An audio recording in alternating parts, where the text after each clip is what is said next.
Welcome to my YouTube channel, Running on Empty, where my gas tank is always half full, or as you may have guessed, running on fumes.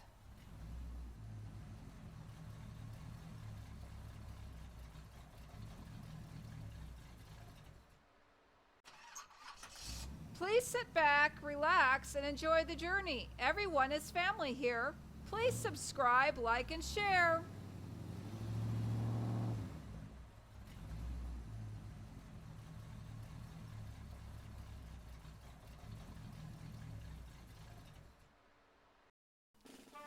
Please consider for a moment all the struggles we face as humans. There are times that we are put into positions that we experience things that absolutely shatter us. The survivors of these events are heroes. The heroes fight a silent battle that no one else sees. It is called Post Traumatic Stress Disorder.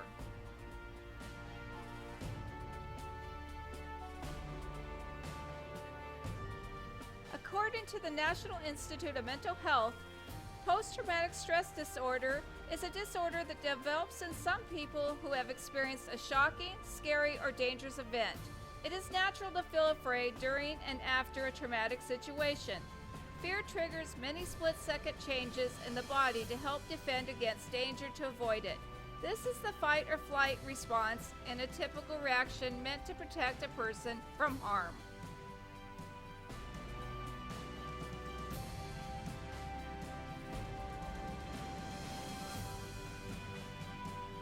Most people associate this condition with soldiers who have experienced combat.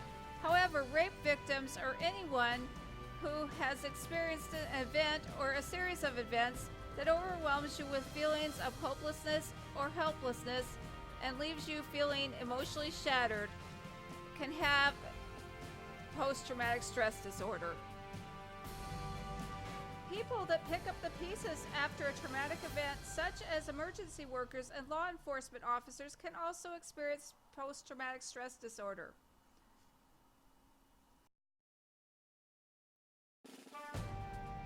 After a traumatic event, almost everyone experiences at least a few symptoms of post-traumatic stress disorder. When you feel that your sense of safety has been destroyed, it is normal to feel disconnected, unbalanced, or numb. It is also normal to have bad dreams, feel fearful, and find it hard to stop thinking about what happened. These reactions are normal to unusual events. The problem occurs when you get stuck in shock from the event. Your feelings and your memories of the event are not connected. In order to move on, it is important to come to terms with what happened and how you feel about it, so you can move on. Everyone that develops post-traumatic stress disorder does it differently because everyone's tolerance for stress and their nervous systems are different. It can take hours or years to develop. There are 4 main types of symptoms to watch for. Number 1, re-experiencing the traumatic event. 2, avoidance or numbing. 3, hyperarousal. And 4, negative thoughts. I will be going through these separately. The symptom of re-experiencing the traumatic event can occur in several ways. The person can experience flashbacks or have intrusive memories. They might have reoccurring nightmares, or they might have intense mental or physical reactions when reminded of the experience. The symptom of avoidance or numbing can also develop in different ways, such as avoiding anything that reminds you of the event.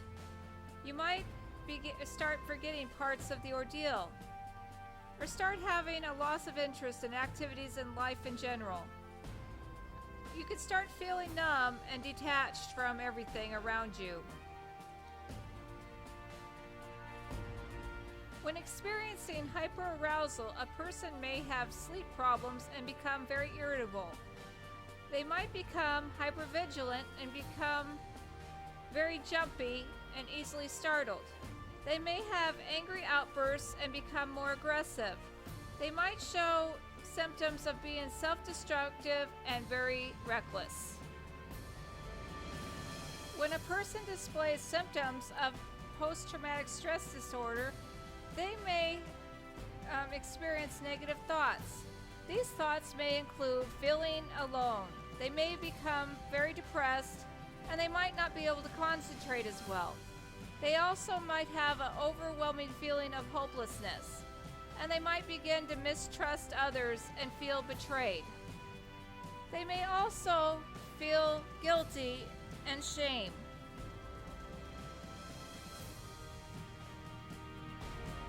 Symptoms that children experience may differ from adults. Children may develop a fear of being separated from adults. They may lose previously acquired skills. They may also develop sleep problems and nightmares. They may become very somber. They may role play the incident during their playtime, stories, and drawings. They may develop new phobias and anxieties, aches and pains, and become irritable and aggressive. Events that are extremely traumatic have a better chance of causing post-traumatic stress disorder than natural disasters. Intentional acts that cause a severe threat to life or personal safety tends to have a greater chance of causing it. Human-inflicted harm such as assault, rape, and torture are good examples of incidents that could trigger post-traumatic stress disorder. Other factors to consider are previous experiences earlier in life, family history of depression and other post-traumatic stress disorder, history of abuse, physical or sexual, and history of substance abuse may all be factors that will affect whether or not a person can get post-traumatic stress disorder. Now that we have an idea of what post-traumatic stress disorder is and the risk factors involved, let's look at some ways to help ourselves.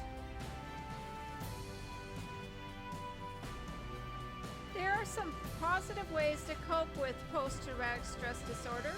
First, educate yourself about post-traumatic stress disorder. Join a support group. The group will help you feel like you're not all alone, and they will understand what you're going through. Spend time outside. It will help you heal. Maybe go hiking, fishing, or biking. Also, confide in someone you trust. Surround yourself with positive people. Enjoy nature and peace. Avoid the use of alcohol or drugs. It won't help in the long run. Be sure to eat healthy.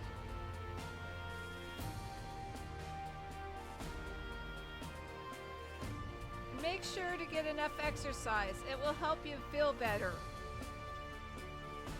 And make sure to find time to relax and get enough sleep. Please seek professional help as soon as you realize that you need help. The sooner you get help, the easier it is to treat and overcome. They can help set up a mental health plan to help you.